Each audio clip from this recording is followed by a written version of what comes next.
Welcome to Wildspire. You get to be a fly on the wall for my intimate conversations with entrepreneurs who are changing the world. I'm your host, Stephanie Benedetto, coach, storyteller, and unmarketer at The Awakened Business, helping coaches and change-making entrepreneurs unleash their inspired message and share it with playful unmarketing. I'll ask curious questions and explore uncharted waters with my guest today. Anything can happen when we step into the unknown of infinite creativity, and that's where we're going to play.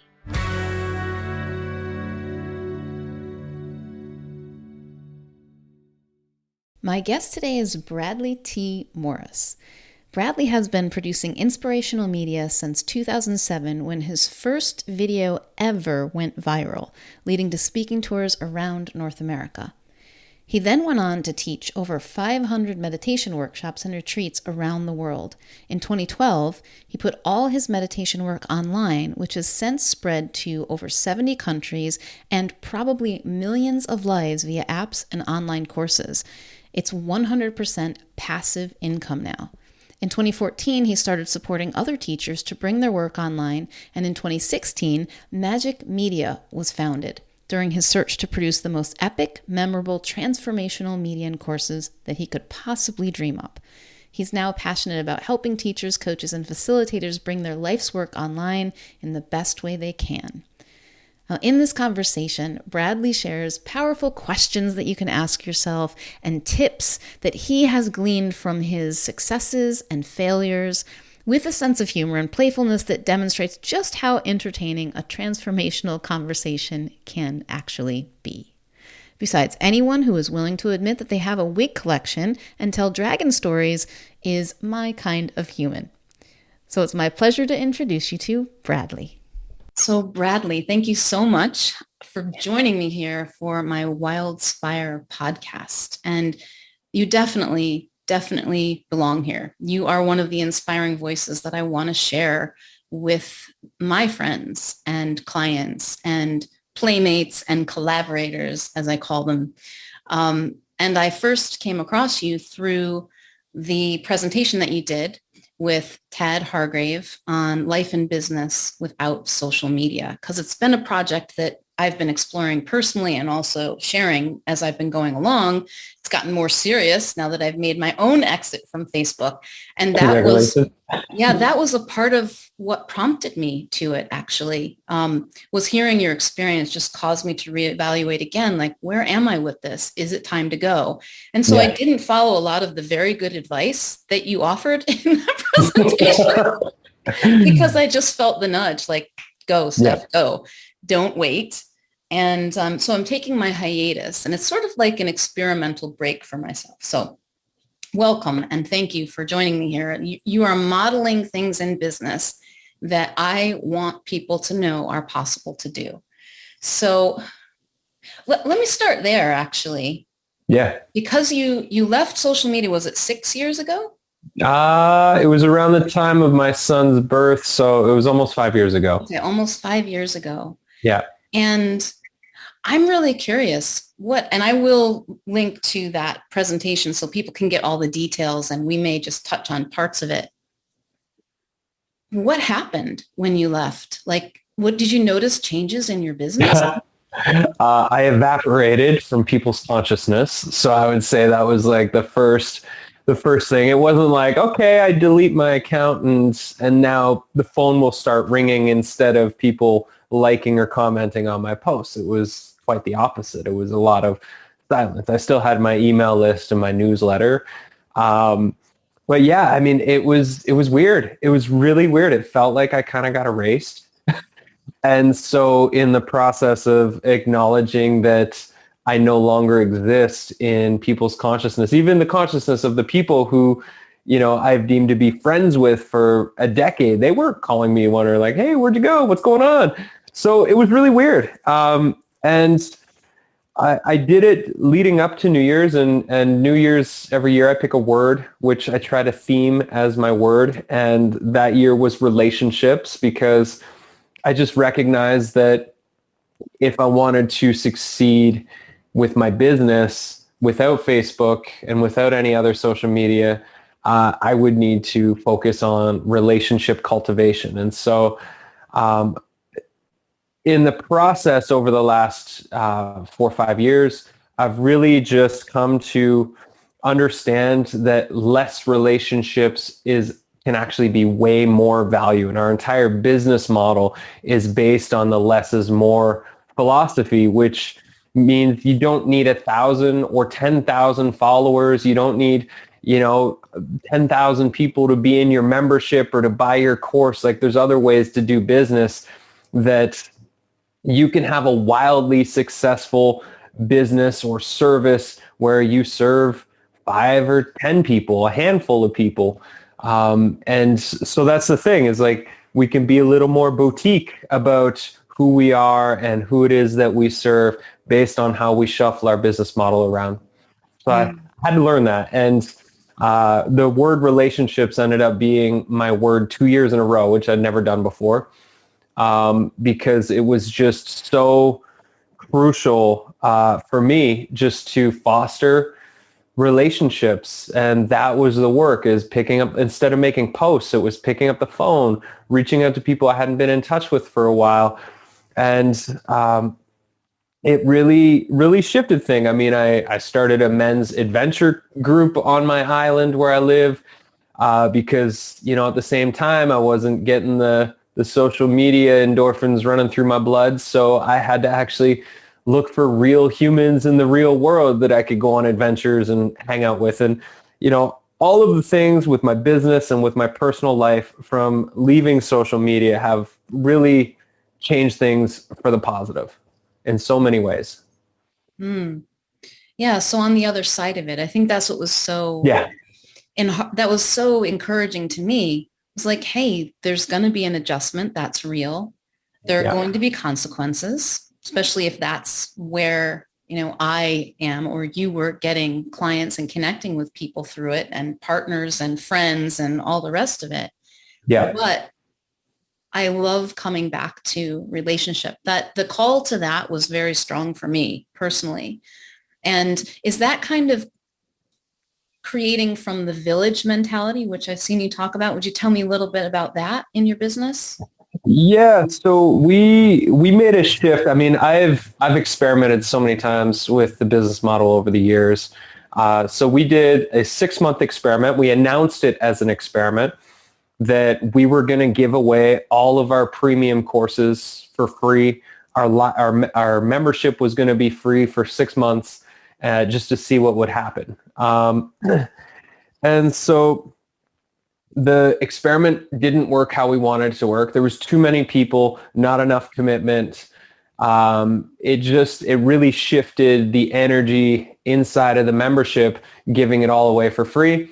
And it would. What was your goal with that? What was What's your that? intention? What was your intention Well, for it in the beginning? we around the same time we were starting to experiment with shifting our business model from client work to partnerships, where we work with other leaders to leverage their life work, and basically we go into a profit sharing partnership. So our team becomes their team. We build something together, build their membership, courses, etc., and we profit share. And so one of the metrics that we're looking at is, does giving away more of our content lead to more of these prosperous partnerships? And so that was one of the 5 metrics that we were looking for through that 6-month experiment. In the end, the experiment didn't work. And as we were coming through the other side of it, I was reflecting, I live on an island. I feel like we've built real community on the ground here. I know my friends. We farm together. We build greenhouses together. We support each other with meal trains when there's a baby born. Like, we have community. And I know what that feels like. And having several thousand people in my membership who I didn't know didn't feel like community. And so when we went back to a paid model, I wrote this article called Creating a Membership That Feels Like a Village. And the idea was having a price point, because our price point before the freemium was $35 a month. And I wanted to just really call people up. And so we changed the price. It was $99 a month when we came back, and it still is. And the idea was just having less people in the community, but the people that were there would be more focused. So when somebody comes, I have, when somebody joins the community in their first month, I do a one-on-one coaching session with them so I can really get to know who they are and what their business is like. So when they're posting in the community and doing courses and coming to Magic Minds and all that stuff, it's like, I know who this person is. I understand where they are in their business. I can check in with them. All of that makes a massive difference. And so, there's less stress when there's less relationships. If we have the right relationships in our life, everything works better. It feels better. And so that's really changed my outlook as an entrepreneur who's always been more of the bigger is better mentality. And for me at this stage, I just want simplicity. I want simplicity and fulfillment. I want everybody to feel like they're walking away from the exchange as a winner. And so the village mentality has been a way for me to just be able to execute that through what we're offering. I love that. It sounds to me, Bradley, like you really called out the people who are invested, who care, who are your people with a bit of a higher price. It's still, I mean, I've looked at your membership. It still seems like a pretty freaking good deal to me. Good deal. Yeah. like a really good deal, but it's also a level of commitment. It kind of demonstrates that. And I can see that those fewer people are more likely to be the partners and collaborators and the ones that you really want to work with. So that's interesting, but you never could have known that until you tried it. We tried it. I mean, I thought about the freemium membership for probably 3 years. It tapped me on the shoulder of like, you should try this. And so finally I was just like, okay, I'm going to try it. And to my surprise and disappointment, it didn't work how I had thought it would work. One of the metrics was, will people just spread the word? Will word of mouth take over so I don't ever have to focus on marketing again because we've got this awesome thing? And some people shared, but it wasn't like an energy that took on a life of its own. It became more work than what I have now at the higher price point than what it was when it was free. So Wow. Go figure. Yeah, that's really interesting. And I love how experimental you are and how willing you are to do that, because what I do myself personally. I love running experiments, and the less attachment I have to the outcome, the better they go, because Totally. it's a win. Yeah. There's always something that it brings me. So I'm kind of wondering, like, are you running any experiments now that you would share, like, or something that you're exploring? Massive one. We're launching a kids publishing business, so kids stories. So I have a new branch of Magic Media called Magic Kids, and we are producing, so we're writing and curating kids stories. So, and then we're producing those with voiceover actors, sound effects, scored music, all the things. The way one of my son's friends described them is they're like movies for the ears. That was from a 5-year-old. So Wow. Pretty awesome. And then we're turning the written stories and the audio stories into illustrated books that people can buy. And we'll also have a subscription where people can get discounts, behind the scenes interviews with the authors and illustrators, kind of the stories behind the stories. We'll also, part of the subscription will be giving away workbook exercises that parents and kids in classes can do exercises to incorporate the kind of the deeper messages in the stories. The illustrations of the books, they'll get the black and white version so the kids can color the stories themselves as well. So they'll get an extra version of the story. So this is about, I think we're about 4 months in since I decided I'm going to do this, because I have a 5-year-old and tell them stories all the time. So that's kind of what started it. And then I just started writing stories, and I think they're pretty awesome. And then I have a bunch of creative friends who also tell really amazing stories. So I was like, we just need our own publishing label. So I've worked it all out, and we are going to launch this fall with our first 12 stories, audio stories, and illustrated books. And it's, you know, it's a complete experiment. Wow. We're going to invest a bunch of money and going to invest a bunch of time and resources, and but it just feels like the right thing to do. And if at the end of it, we end up with 12 souvenir books that I can pass on to my grandchildren and great grandchildren, then so be it. But it feels the path that I've taken with Magic Media and producing transformational entertainment, it feels like having something that is just dedicated to the kids feels really right in my heart. It also it feels great to be doing something that is just fully creative, because I've bringing on an operations person to run the book publishing side of the business, so I can stay focused on the storytelling and the production and all that sort of stuff. And it's so that is a huge experiment. And if anybody wants to learn more about that experiment, they can check out our blog. I just posted an article about our Magic Kids business plan, so they can just take a peek to get inspired. This is the first time since my first business, which was 2005, where I'm actually selling physical products instead of digital products. So I'm pretty excited about that.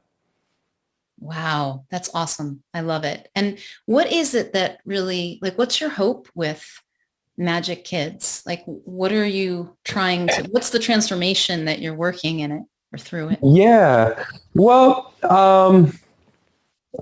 so what I'm hoping for the kids is that it just reminds them that life is magical and beautiful and that they're special. And I think more than ever, with all the fear circulating the globe, kids need to remember their magic. And so that's the purpose of the stories, is to make them laugh, open their imagination. The exercises that will accompany the stories, those will just help them to integrate and embody whatever the underlying teaching of the stories are. For myself and my path, I mean, it's several fold.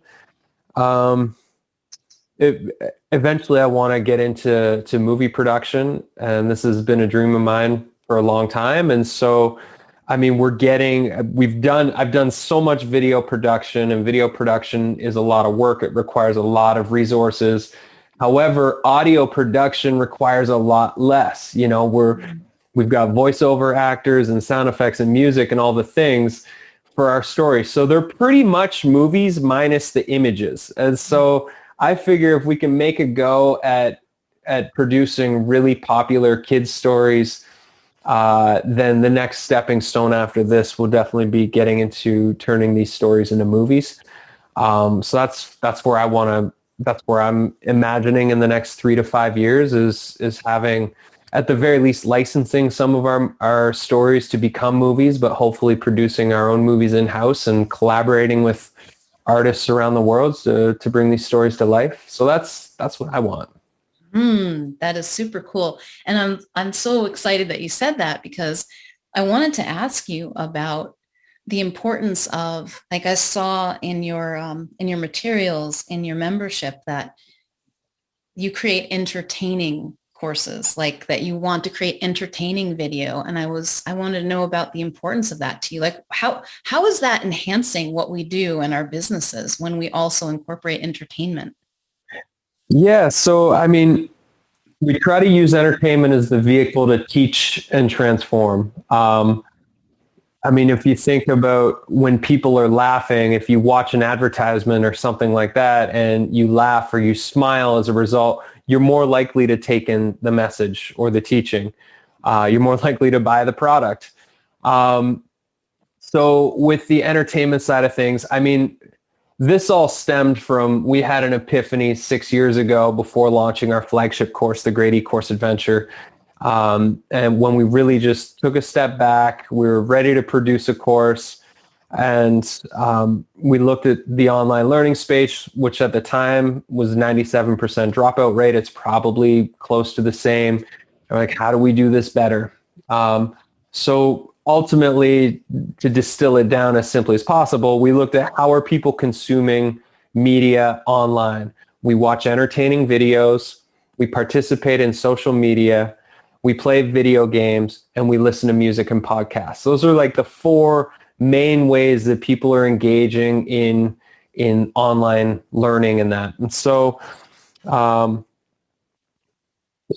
we just asked ourselves, how could we incorporate all these different things into the online learning experience? So we've distilled it down that what makes a great learning experience online is, one, the experience. So that's the entertaining videos. We call it themification. So giving your course or your lessons a theme to bring it to life. So that's, with the Grady Course Adventure, the world we created for our students was, you're on a journey and you're climbing a mountain. And instead of me just being a teacher teaching you how to build courses, I'm your e-course adventure guide, and we're guiding you to Launch Summit. So that one, we 92 lessons. It takes you all the way from idea to launch. It was all shot on green screen. Every single video lesson is a different part of the mountain. I played probably 6 different characters that teach you lessons. We had other characters teaching. It's kind of like Indiana Jones meets Saturday Night Live in the form of a business course. So we learned so much from producing that. It was crazy. It took us 9 months. We thought it was going to take us 3 weeks. And we learned a lot, but it was amazing. And so experience is pillar one.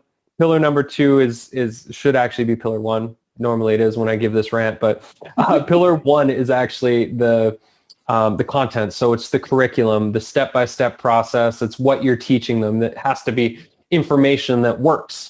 The second is the experience. That's the theme, the world you create for people to come into. And then the third is the community. It's having accountability and connection inside of there. So that's, the social media part of the learning experience, is giving your people a place to interact, to ask questions, to be heard and supported, and to have a little bit of accountability. And so, and then the video game side of thing, that's where gamification comes in, creating challenges, and if your platform allows it, having badges and all the things.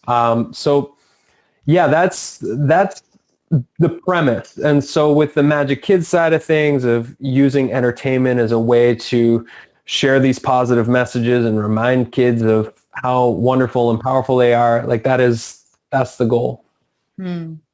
That's really cool. And so did you see, have you seen retention increase, based on the industry, or do you have people engaging more in your courses since you've been incorporating entertainment like this? Yeah, it's interesting. I would say yes and sometimes no. It's a flavor thing. Is sometimes people come in and our flavor is not their flavor, and so it's an immediate. This is not a fit for me. But for the other side of the coin is, we still have members who have been a part of our membership for the last 5 years, and they still come to our Magic Minds every couple of weeks, and they still are posting in the community, and they're still doing their progress logs. And so I would say in that way, yeah, it's still working. With the entertainment side of things, we're just trying to hook people so that they're excited to watch the next lesson and take the next action step. That's the name of the game. And, people don't have to be the way we were, where we're using satire and comedy as a way to teach you how to build your business. For me, I was already doing sketch comedy as just something I enjoy doing. And so it made sense that we brought that into how we were teaching. Whereas for other people, it might be a different way. It might just be producing a higher quality of video. It might be using background music can help. It could be using a green screen. It could be shooting in nature. Ultimately, the way that we shoot our stuff, it needs to make sense to who the student is, to who we are, to what the personality of the offering is.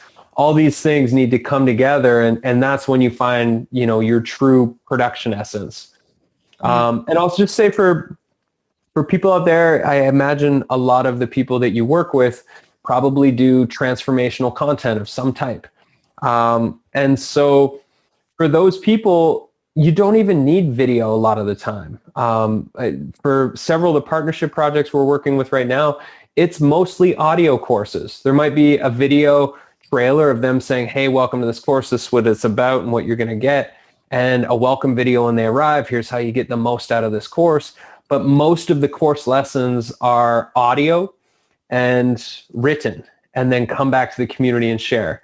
So because the audio experience is so much more powerful for transformational work than a video, because instead of me watching the screen looking at you, I can put on the headphones, I can close my eyes, or I can be out in nature or whatever, and I can be doing the work, writing in the journal, and then coming back to the community campfire to share whatever it is, the experience that I had. And a lot of the courses we're doing are audio, and it's so much more powerful. It's easier. It's way cheaper to produce.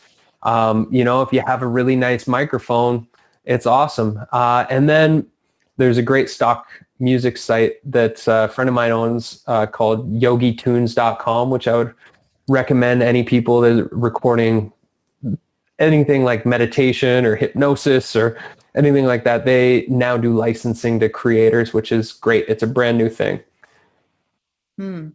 That's really cool. And I'm having a little experience of what your community is like just by the way you talk about it.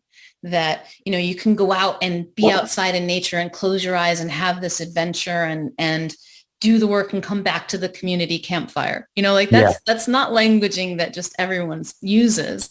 And it gives me a sense of what you're doing. And I saw your green screens and they're kind of like wild and crazy or maybe like a little like very like there's a playful tongue-in-cheek kind of thing going on with them. And I thought that's really cool. I love that you're doing that and that it's aligned with your personality. But what I also hear you saying is that I don't have to be scared if it doesn't look like that for me. And I think this is something that I really try to help people understand is that your business doesn't need to look like Bradley's, doesn't need to look like mine. It won't. Your authentic business is going to be a result of your talents, skills, experience, background, personality, inclinations, your interests, your hobbies, and all of that, the kind of people that you want to hang out with. And it shouldn't look like ours. It might be inspired by ours in some way. So I was wondering, like, if you were going to describe who your people are, who are the people in your village, who really loves it there? Adventurous, fun-loving, heart-centered. I would say quirky or unafraid of being outside of the norm. People that feel like they have an important message to share, people that want to have fun doing their work, people that value their lifestyle and their family more than they value making money, people that want to do good work in the world, people that want to bring back creativity and they would love to find ways to express themselves creatively through their work. And I would say people that resonate with the idea that entrepreneurship is and can be a spiritual path, that it can be a way for self-actualization, for personal growth, and that whatever we're creating inside of our business, it's an expression or an extension of who we are and where we are on our journey. And so I know for myself, it's a vision quest. There's been so many tests and challenges, and I have no doubt there will be many more as the journey continues on. But entrepreneurship, I'm 16 years of full-time entrepreneur, and it never gets old. The more I grow as an individual, the more my business is able to grow because I'm able to hold more. I would say those types of people. That sounds great. And people that think I'm funny. Yeah. At the very least. that actually laugh when I'm in character and I'm doing a skit video. I would say those people especially. Can you do one for me now? I know I'm totally putting you in the spot, so feel free to say no. I don't have a wig. If I had a wig, it's so much easier being in character when you have wigs. So how many wigs do you have, Bradley? Well, enough that my wife always asks every time we clear out our storage space, are you going to get rid of all those damn wigs? So I don't know. I probably like 20. Oh my God, And I that's haven't done awesome. much with wigs lately. I feel like I need to make a comeback, and maybe it's time to do a comedy sketch again for business. This I think could be that's a a good idea. nudge from the universe for you to I bust think out a so. wig. Do you have a Yeah. favorite wig amongst the 20 some odd? Oh, I mean, I have a nice mullet wig. I have a I mean, if people want to see, they can check out tons of our videos from our courses on YouTube, our Magic Media YouTube channel. We have a bunch of playlists with different courses. And if they just cruise through the Great E-Course Adventure and find any given lesson, they can find all sorts of silly stuff.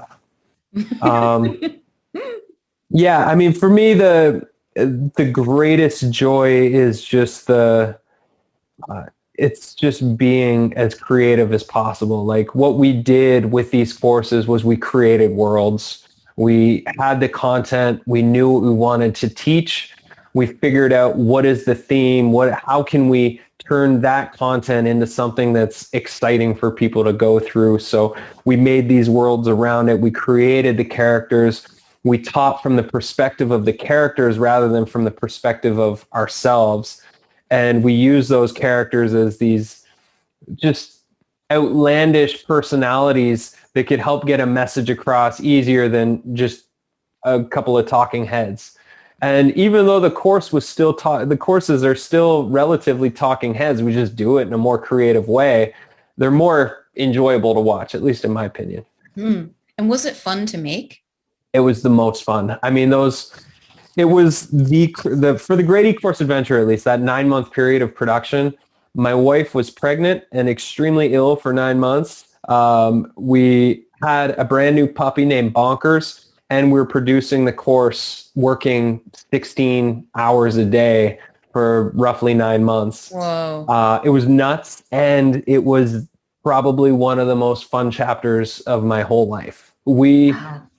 We were laughing all the time, just having the space to come up with all the ideas and to become those characters. It was so much fun. It was a lot of stress, but I wouldn't trade it for anything.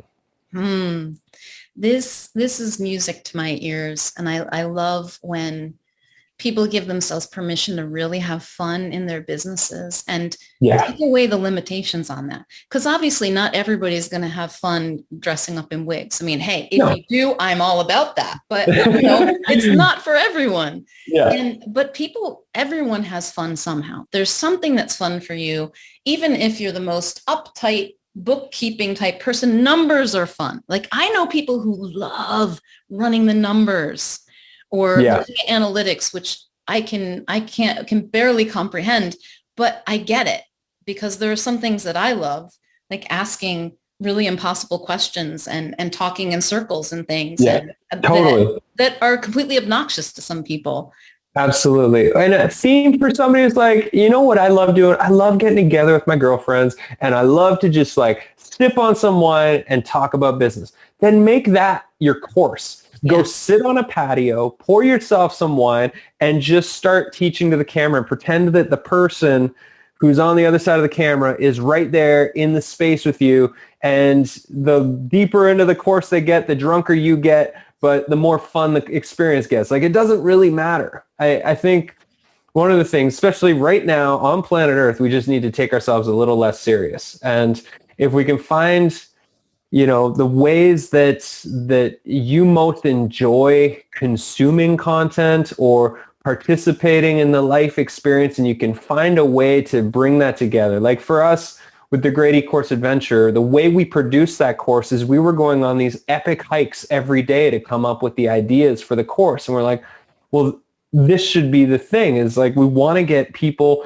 off of their damn computers and out into nature, because our best ideas happen when we're out having fun and adventuring. And so that needs to be the theme, to remind people to just start living your dream life now. Mm. And if you do that, other things will fall into place. You'll have the creative inspiration necessary to get you to your next stage. But sitting in front of a computer, interfacing on Facebook, that is not life at all. Not even close. Even if you get 1 million shares, that's it just whatever. Doesn't matter. Yeah. Bradley, do you think that, or maybe you already have done this, would you like to, would it be cool to help other people produce their stuff or produce stuff for people? Are you doing that? You have a team Yeah, that does these we kinds of do. things, right? We do it a bit. We produced one really amazing course I'm so proud of called Survive the Storms, and it's a 7-day storm for survival game that is teaching emergency preparedness to families on how you prepare yourself. And so that one, the theme was a newsroom. It basically, there's a superstorm Athena that's coming to your area, and each day sends you a broadcast from the news station updating you on the storm, and an interview between the news anchor and Chris Gilmore, the survival specialist, who is going to walk you through what to do in the next 24 hours to prepare. And so the course is 7 days. It's the 72 hours before the storm and the 72 hours after the storm. And so that one, I mean, it was epic. It took us pretty much a year to come up with the idea, working very part-time. You know, I was working part-time as a team, but everything, you know, it was just, it's so good, and it has the power to save lives, which is amazing. So we do some production. It's got to be a really right creative fit, because we learned just production takes a lot of time.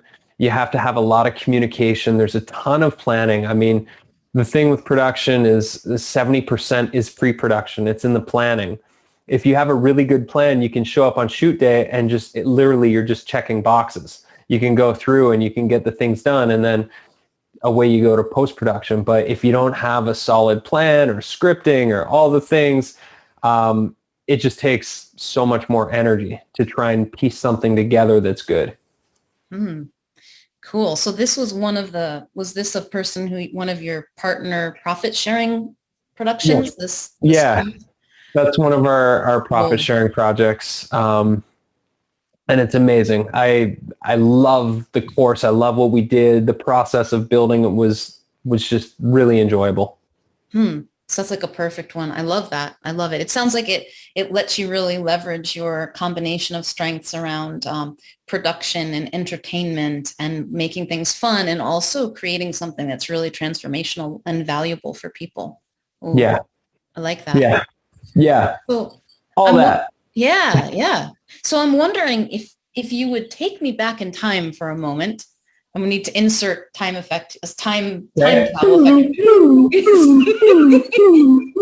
It's like Austin Powers. So to that first viral video that you made, I saw a reference to it. What was that? Where can you place us in time and what that viral video was and what happened? Yeah, so it was 2007. The video is called The Gratitude Dance.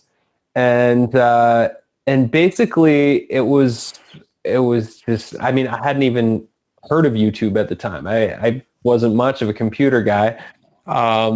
Basically I was working on a business, and my buddy and I were hanging out in a coffee shop, and I got a phone call. The phone call was a client. I closed the deal. I was going to get a big payday. So I jumped up in the middle of the coffee shop in the middle of lunchtime, and I just started doing this dance. And the whole coffee shop stopped. It was like in the movies. It was like, and everybody just kind of looks at me dancing in the middle of the shop, and some people start laughing. And then it just like immediately, everything goes back and people are talking. And I sat back down, and my buddy was really embarrassed. And he kind of leans over and he's like, we should put that on YouTube. And I was like, well, what's YouTube? And so we ended up getting our other friend who was a videographer, and we made a very basic plan. And we spent two weekends just going around our city, Victoria, shooting people, telling them that it's International Gratitude Dance Day, and will they do the gratitude dance with us? And so it's a montage of all these videos, and it was so fun. Just the experience of interacting with all these strangers and getting them to do this stupid dance, but also at the same time to tell us what they were grateful for. And it came together beautifully. It went viral the first night. I mean, it went viral back then. We got 500,000 views over the course of, Oh, only 500,000. yeah, over the course of a few months, which now, I mean, 500,000 views is peanuts. It's Yeah. nothing for a viral video. You know, you got videos out there that have billions of views. Um, but yeah, it was, and then all of a sudden these opportunities started showing up. We had a speaking tours for like a year and a half. I moved to Los Angeles. We got a book contract. We had a radio show. Like it was just bam, bam, bam, bam. And we all one after the other because of this one video that we made. Unfortunately, at the time, I wasn't as entrepreneurial. I didn't have any experience. We didn't have any coaching, and we didn't take advantage of the situation as much as we could have now, knowing what I know, if we would have had that much exposure. Because we had probably 100 media interviews, TV and radio, and all the things over the course of, I don't know, less than a year. It was pretty bonkers. That is so fun. And in this time when it seems like everybody's looking for the proven formula and the sure thing, what I'm trying to guide people back to is creating with that sense of aliveness and fun that I see you demonstrating in particular in this.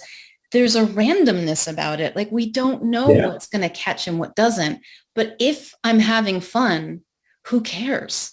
Yeah. It's a win out of the gate.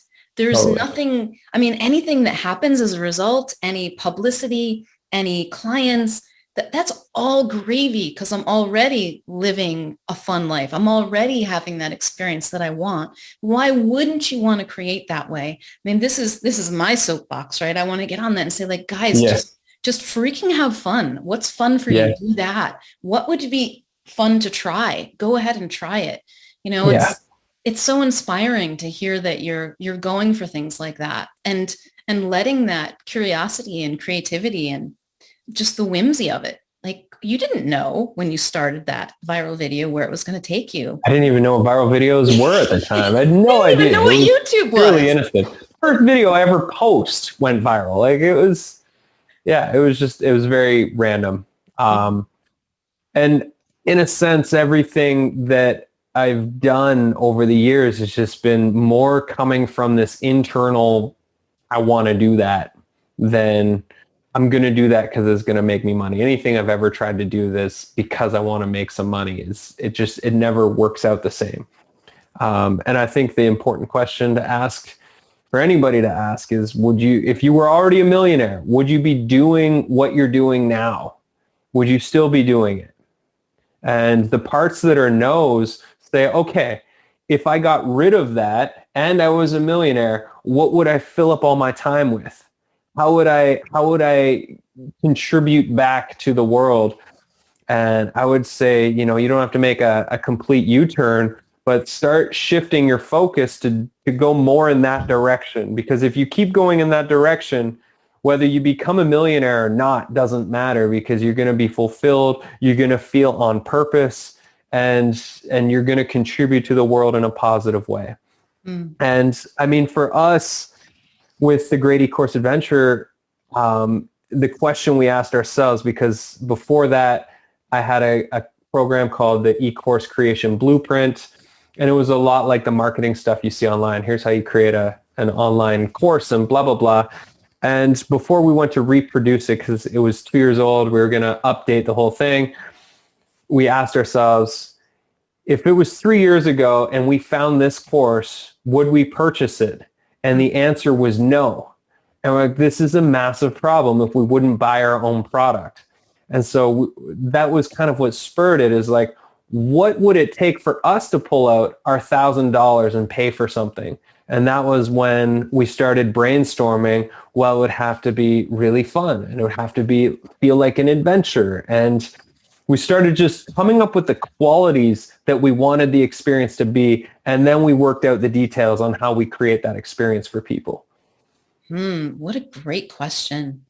When you say that, what comes up for me, because I've asked myself these types of questions before, is I'm always like, oh, I'd be more outrageous. I'd try more things. I would throw more stuff at the wall and just be even more. It's happening, by the way, Bradley. Like, Yeah. it's not that Yeah. it's not happening. It is, but I do it more. I'd really like go for it. Why wouldn't I? And that's good to notice. Thank you for asking that, because it brought it up for me.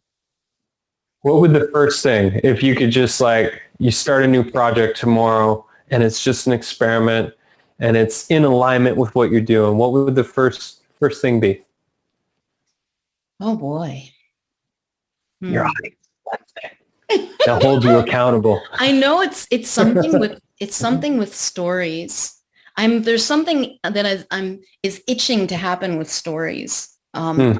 It's percolating. I've been talking to people about it. I've been exploring it. I've written this novel. There are all these things. I'm not sure what the project would be, but I think it would be carving out the time to really just let it emerge, because that's how it happens for me. That's how I see it happen most authentically in creation, is that, we just show up for it. I show up for it and see what's there. Yeah. Start writing, start Yeah. creating, start dreaming, and then notice where it takes me. Yeah. Yeah. Do And I always you, my go-to is dragons. So, okay, it's a dragon story. all right. I like it. I like it. Well, maybe the story is an audio story on battling the inner dragons for your entrepreneurial audience. That maybe it's a 7-day inner dragon exploration that you could help, because I mean, what entrepreneur, what person out there isn't battling their own inner dragons that are Or trying to wait, prevent them? maybe I get to meet I have some really fun animal friends. Like, I live in Florida now, and there's a cormorant that's out. There are cormorants all Oh, the time, and I call those them are boss cool. cormorant. They're these black birds with a really long, windy neck, and they sit up Yeah. there like this, right? Because they can't, their wings are not waterproof. Unlike most water birds, they're a water bird that gets sopping wet. So they have to dry their wings, and they look like, I am the king of this pond, or wherever they're. I'm like, it's boss cormorant. There he is. And then we met some bats last night. And like, there could be animal characters, and there could be something that's really interesting. Thank you, You Bradley. could do that. You could do that. And I it could doesn't have to totally be a do video. that. It could be whatever you want it to be. Yeah. Absolutely. Yeah. Thank you for that.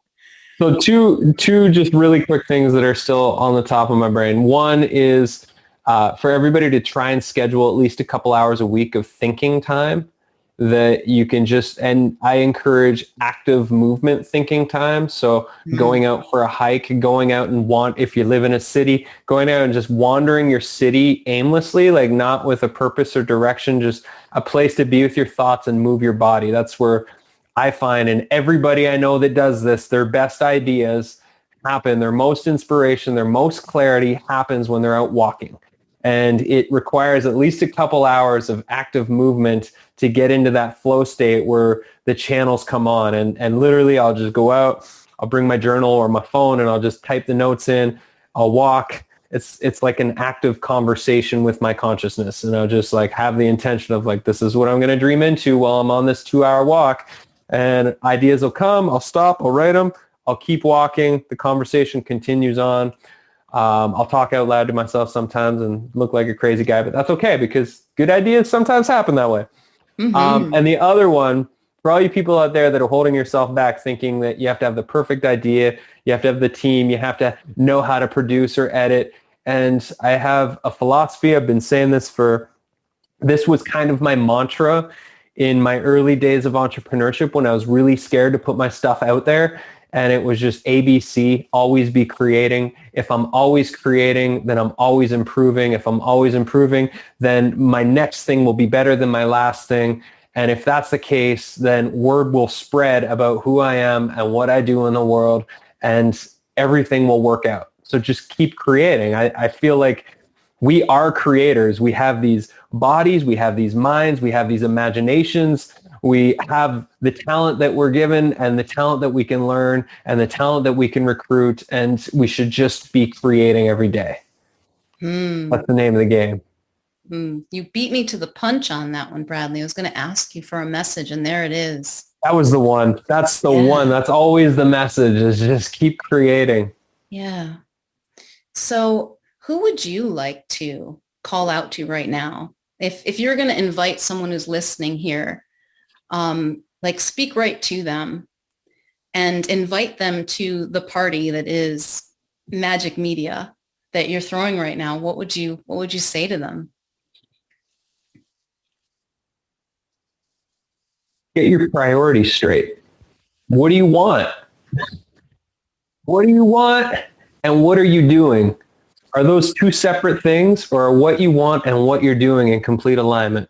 If the two are out of alignment, then stop what you're doing, course correct, and get yourself in alignment. If you're saying you want to build this business or you have your dreams, but you're doing these other things, you're spending every night watching Netflix shows, if that's what you're doing, but you want something else, then you have to get the two into alignment. And that's the name of the game, is take an honest look at your life and where are you out of alignment. You have 24 hours. How many of those hours are you wasting scrolling a wall? How many of those hours are you wasting consuming other people's stuff rather than creating your own original stuff? And that is it. If you can just take an honest look, forgive yourself if you're out of alignment, because it doesn't matter, because you can jump back into alignment in an instant right now and start your path. This is a new life, new adventure. Just like live in alignment. Everything will be fulfilling if you can just do that. I love that. And so if I'm hearing this call and I want to learn more about what you're up to, where should I go? Where's the best place to find you? Magicmedia.com, MAJIK media.com.